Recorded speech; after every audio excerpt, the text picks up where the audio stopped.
በሱዳን ፈጥኖ ደራሽ ኃይልና በመደበኛው የሱዳን ጦር መካከል በዳርፉሯ ከተማ ኤልፋሸር በተካሄደ ግጭት ቢያንስ 57 ሰላማዊ ሰዎች መገደላቸው ተሰማ። አንድ የሕክምና ምንጭንና አንድ ግብረሰናይ እርዳታ ድርጅትን ጠቅሶ የፈረንሳይ ዜና አገልግሎት እንደዘገበው ሰላማዊ ሰዎቹ የተገደሉት የመንግስት ጦርን የሚወጋው ፈጥኖ ደራሹ ኃይል ትናንት በከተማይቱ ባካሄደው ድብደባ ነው። ከጥቂት ቀናት በፊትም ፈጥኖ ደራሹ ኃይል በሰሜን ዳርፉር ዋና ከተማ ኤልፋሸር እና በአቅራቢያዋ በሚገኙ የተፈናቃዮች መጠለያዎች ላይ በፈጸመው ጥቃት ከ400 በላይ ሰዎች ተገድለዋል። ፈጥኖ ደራሹ ኃይል ለአንድ ዓመት ያህል የከበባት ኤልፋሸር ዳርፉር ውስጥ በሱዳን ጦር ስር የምትገኝ ዋነኛ ከተማ ናት።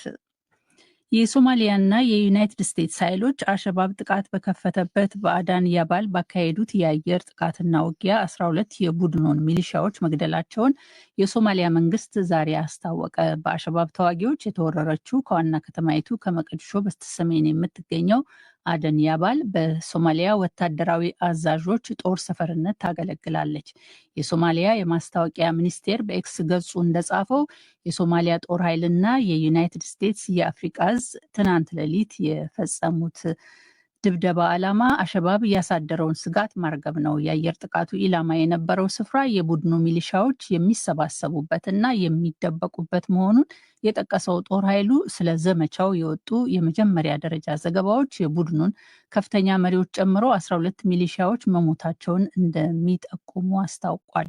የሶማሊያ መንግስት ኃይሎች አደን ያባልን ከአሸባብ መልሰው የተቆጣጠሩት ከዛሬ 2 ዓመት ከ4 ወር በፊት ከአፍሪካ ህብረት ሰላም አስከባሪዎች ጋር በጋራ ባካሄዱት ዋነኛ የማጥቃት ዘመቻ ነበረ። ይሁንና አሸባብ ትናንት ማለዳ በመኪናዎች የታጠቁ ቦምቦችን አስቀድሞ በማፈንዳት ሚሊሻዎቹ ወደ ከተማይቱ ዘልቀው እንዲገቡ ካደረገ በኋላ ከተማይቱን ወሯል። የሶማሊያ ባለስልጣናት ወታደሮቹ ራሳቸውን ለመከላከል በአካባቢው ከሚገኝ ይዞታ ተጨማሪ ኃይል አስገብተናል ቢሉም አሸባብ ግን ሚሊሻዎቹ የሶማሊያ ወታደሮችን አስወጥተን አደን ያባልን ተቆጣጥረናል ብለዋል። ይሁንና ስለ ጥቃቱ የዘገበው የፈረንሳይ ዜና አገልግሎት ሁለቱ ወገኖች ያሉትን ማረጋገጥ አለመቻሉን አስታውቋል። ከአልቃይዳ ጋር ግንኙነት አለው የሚባለው ቡድኑ በአንድ ወቅት በሶማሊያው ፕሬዝዳንት ሐሰን ሼክ ሙሐመድ ወታደራዊ አጀብ ላይ ያደረሰውን ጨምሮ ከጊዜ ወደ ጊዜ የተባባሱት ጥቃቶች እያሳሰቡ ነው። አንድ ከፍተኛ የተባበሩት መንግስታት ድርጅት ባለስልጣን የጸጥታው ጥበቃ ምክር ቤት ደቡብ ሱዳን እንደገና ወደ እርስ በርስ ጦርነት እንዳትገባ ለመከላከል ያለውን ኃይል ሁሉ እንዲጠቀም ተማጸኑ። የተባበሩት መንግስታት ልዩ ልዑክና በደቡብ ሱዳን የድርጅቱ ሰላም አስከባሪ ኃይል ኃላፊ ኒኮላስ ሄይሶም በደቡብ ሱዳን ፕሬዝዳንት ሳልቫኪር እና በሀገሪቱ ተቀዳሚ ምክትል ፕሬዝዳንት ሪክ ማቻር መካከል የተባባሰው አለመግባባት በፓርቲዎቻቸው መካከል ወታደራዊ ፍጥጫን ማስከተሉን ተናግረዋል። ልዩ ልዑኩ እንዳሉት የሪክ ማቻር መታሰርና በማህበራዊ መገናኛ ዘዴዎች የሚሰራጩት የተሳሳቱ መረጃዎችና የጥላቻ ንግግሮች በሀገሪቱ ፖለቲካዊንና በጎሳዎች መካከል ያለውን ውጥረት በጣም አባብሶታል። በጎርጎሮሳዊ 2011 ዓ.ም ነፃነቷን ያወጀችው ደቡብ ሱዳን ብዙም ሳይቆይ በ2013 ዓ.ም ነበረ ወደ እርስ በርስ ጦርነት የገባችው። ሁለቱ የደቡብ ሱዳን ተቀናቃኝ ወገኖች በ2018 ዓ.ም የሰላም ውል ቢፈራረሙም ውሉ ካለመጽናቱም በላይ አተገባበሩም አዝጋሚ ነበረ። ከዚህ ቀደም የታቀደው ፕሬዝዳንታዊ ምርጫም እስከሚቀጥለው ዓመት ተገፍቷል። ያም ሆኖ የደቡብ ሱዳንን የግጭት አዙሪት ለመስበር ብቸኛው አዋጪ ማዕቀፍ የ2018ቱ የሰላም ውል ነው የሚሉት ሀይሶም የሰላም ውሉን በአፋጣኝ ለመተግበርና ሀገሪቱ ወደ መጀመሪያው ዴሞክራሲያዊ ምርጫ እንድትሸጋገር ጥረት በማድረግ ግጭቱን መከላከል ላይ እንዲተኮር አሳስበዋል። በአሁኑ ጊዜ የተባበሩት መንግስታት ድርጅት ሰላም አስከባሪ ኃይል ከአፍሪካ ህብረት፣ ኢጋድ፣ ቫቲካን እና የተባበሩት መንግስታት ድርጅት ዋና ጸሐፊ አንቶኒዮ ጉተሬሽ ጋር ችግሩን በሰላማዊ መንገድ ለመፍታት ወሳኝ ዲፕሎማሲያዊ ጥረት በማድረግ ላይ መሆኑን አስታውቋል።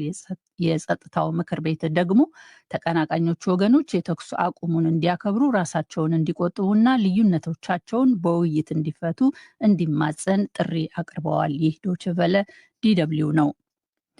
የዩናይትድ ስቴትስ የአፍሪቃ ልዩ ልዑክ ሩዋንዳ ወታደሮቿን ከኮንጎ ዴሞክራሲያዊት ሪፐብሊክ ማስወጣትና አማጺውን ኤም23ን መደገፏን ማቆም አለባት ሲሉ ጥሪ ያቀረቡ ልዩ ልዑኩ ማሳድ ቡሎስ ከሩዋንዳና ከኮንጎ ዴሞክራሲያዊት ሪፐብሊክ መሪዎች ጋር ዋሽንግተን ውስጥ ከተነጋገሩ በኋላ ዛሬ በአምደ መረብ በሰጡት ጋዜጣዊ መግለጫ ሩዋንዳ ለኤም23 የምትሰጠውን ወታደራዊ ድጋፍ ሙሉ በሙሉ ማቆምና ኮንጎ የሚገኙ ወታደሮቿን በሙሉ ማስወጣት አለባት ብለዋል።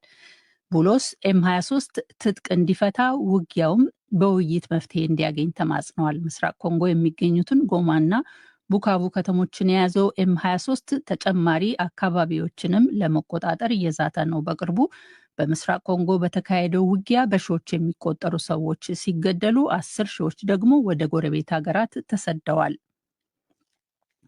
የዩናይትድ ስቴትስ ልዑካን ከአውሮፓ አቻዎቻቸው ጋር የዩክሬኑ ጦርነት በሚቆምበት መንገድ ላይ ዛሬ ፓሪስ ውስጥ መክረዋል። የአሜሪካን ልዩ ልዑክ ስቲቭ ዊትኮፍ በጉዳዩ ላይ ከፈረንሳዩ ፕሬዚዳንት ኢማኑዌል ማክሮ ጋር ተነጋግረዋል። ቀደም ሲልም ከፈረንሳይ የዲፕሎማሲያዊ ጉዳዮች አማካሪ ኢማኑዌል ቦን እና ከጀርመን የውጭና የጸጥታ ፖሊሲ አማካሪ የንስ ፕለትነር ጋር በጋራ ተወያይተዋል።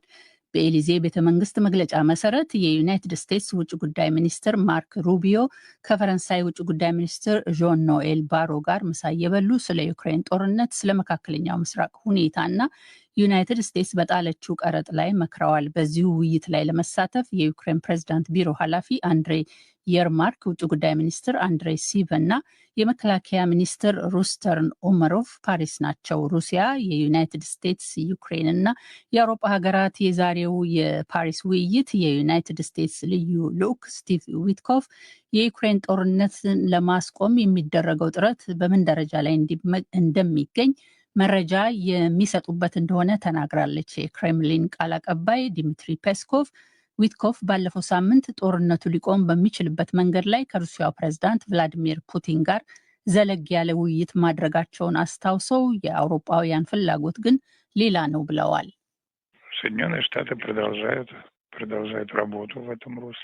ዩናይትድ ስቴትስ በዚህ አቅጣጫ ከአውሮጶችና ከዩክሬኖች ጋር መስራቷን ትቀጥላለች። አውሮጶችና ዩክሬኖች ሰላማዊ መፍትሄ ፍለጋ ላይ ያተኩራሉ ብለን እንጠብቃለን። እንዳለመታደል ሆኖ ከአውሮፓውያን በኩል ጦርነቱን ማስቀጠል ላይ ሲያተኩሩ ነው የምናየው። ፑቲን ከዊትኮፍ ጋር ባለፈው አርብ ሴንት ፒተርስበርግ ውስጥ ያካሄዱት ንግግር ከ4 ሰዓታት በላይ ወስዷል። የዩክሬን ፕሬዝዳንት ቮሎዶሚር ዜሌንስኪ ከፍተኛ አማካሪዎቻቸው ፓሪስ ውስጥ ከዩናይትድ ስቴትስ እና ከአውሮፓውያን ጋር በተነጋገሩበት በዛሬው ዕለት የዩክሬኑ ጦርነት እንዲቆም ሩሲያ ላይ ግፊት እንዲደረግ ጠየቁ። በፈረንሳይ ዜና አገልግሎት ዘገባ መሰረት ሩሲያ ዛሬ ዩክሬን ውስጥ በጣለችው የድሮን ጥቃት 10 ሰዎች ሲገደሉ በርካቶች ቆስለዋል። በቴሌግራም መልእክታቸው ሩሲያ እያንዳንዱን ቀንና ሌሊት ሰዎችን ለመግደል ትጠቀምበታለች ያሉት ዜሌንስኪ ጦርነቱን ለማስቆምና ለዘላቂ ሰላም ዋስትና በገዳዮቹ ላይ ጫና ማሳደር አለብን ብለዋል። የዜሌንስኪ ቢሮ እንዳለው ፓሪስ የሄደው የዩክሬን ልዑካን በዩክሬን ሰላም በሚወርድበት መንገድ ላይ ይወያያል። በቢሮ መግለጫ መሰረት ያለአንዳች ቅድመ ሁኔታ የሚካሄድ የተኩስ አቁም ጸጥታን ለማረጋገጥ ከተለያዩ ሀገራት የተውጣጣ ኃይልን ማስፈርና የዩክሬን ደህንነት የሚጠበቅ